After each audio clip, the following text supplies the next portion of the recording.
తెలంగాణలో కొత్త cinema ticket ధరల పెంపునకు ప్రభుత్వం అనుమతి ఇస్తోంది. ఇప్పటికే రాజాసాబ్ మూవీ టికెట్ ధర పెంపునకు అనుమతి ఇచ్చినట్టు రేవంత్ సర్కార్ ఇప్పుడు మనశంకర వరప్రసాద్ గారు సినిమా టికెట్ ధరలు పెంపుకోవచ్చని చెప్పేసింది. చిరంజీవి కథానాయకుడిగా అనిల్ రావిపూడి దర్శకత్వంలో తెరకెక్కిన మనశంకర వరప్రసాద్ గారు జనవరి 12న ప్రేక్షకుల ముందుకు రానుంది. ఈ నేపథ్యంలో జనవరి 11న స్పెషల్ ప్రీమియర్ తో పాటు టికెట్ ధరలు పెంచేందుకు తెలంగాణ ప్రభుత్వం అనుమతి ఇచ్చింది. ప్రీమియర్ షో టికెట్ ధరను 600గా నిర్ణయించింది. 7 రోజుల పాటు సింగిల్ స్క్రీన్ లో 50, మల్టీప్లెక్స్లలో 100 టికెట్ ధర పెంచుకునే అవకాశం కల్పించింది.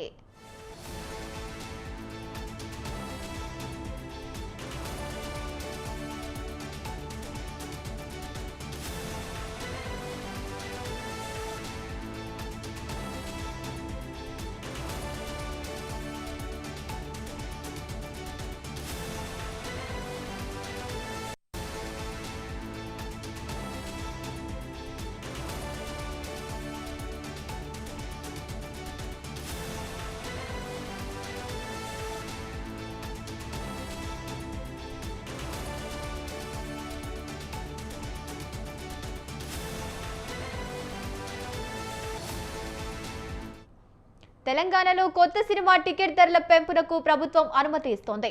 ఇప్పటికే రాజాసాబ్ మూవీ టికెట్ ధర పెంపునకు అనుమతి ఇచ్చింది రేవంత్ సర్కార్.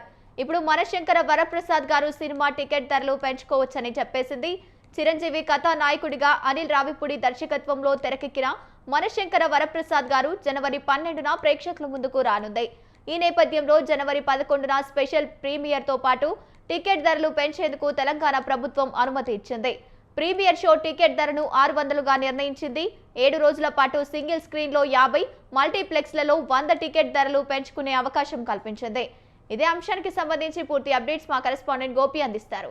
గోపి, గంగోత్రి మనం చూసుకోవచ్చు, సంక్రాంతి ఫెస్టివల్ కి ఇప్పటికే ఇటు ప్రభాస్, ఇటు ఏదైతే మెగాస్టార్ చిరంజీవి, దాంతో పాటు రవితేజ, ఏదైతే నవీన్ పోల్శెట్టి వీళ్ళందరూ పోటీ పడుతుంది ప్రేక్షకులను ఆలోచించడానికి ఆ సంక్రాంతి ఫెస్టివల్ లో ముందుకు వచ్చారు. ఇదే విధంగా ఈ రెండు గవర్నమెంట్ అంటే ఆంధ్రప్రదేశ్, తెలంగాణ ఇద్దరు గవర్నమెంట్ కూడా వీళ్ళు టికెట్ రేట్లు పెంచాలని కూడా కోరటం జరిగింది. దానికి తెలంగాణ గవర్నమెంట్ చిరంజీవి సినిమాకి అయితే ఖచ్చితంగా మద్దతు తెలిపినట్టు కూడా జీవో విడుదల చేయడం కూడా జరిగింది. అందులో 3 విధాలు అంటే కొన్ని కేటగిరీలో విడుదల చేయడం కూడా జరిగింది. మల్టీప్లెక్స్ కు 100 రూపాయలు, దాంతో పాటు సింగిల్ స్క్రీన్ కి 50 రూపాయలతో పాటు మొత్తం ఒక్క టికెట్ వచ్చి 600కి ప్రభుత్వం అమలు చేసినట్టు కూడా తెలుస్తుంది. ఇప్పటికే ప్రేక్షకులు మెగా అభిమానులు ఇప్పుడిప్పుడు ఆ మెగాస్టార్ సినిమా వస్తున్న అభిమానులు ఎదురు చూస్తున్న నేపథ్యంలో ఇప్పుడు గవర్నమెంట్ కూడా ఆ మద్దతు తెలిపినట్టు కూడా తెలుస్తుంది. మరోవైపు కొద్ది రోజుల క్రితమే ఏదైతే 2 డేస్ బ్యాక్ ఏదైతే ప్రభాస్ సినిమా రాజాసాబ్ రిలీజ్ చేయడం కూడా జరిగింది, దానికి కూడా తెలంగాణ గవర్నమెంట్ కూడా మద్దతు తెలపడం కూడా జరిగింది. దాంతో పాటు ఏదైతే ఆంధ్రప్రదేశ్ గవర్నమెంట్ కూడా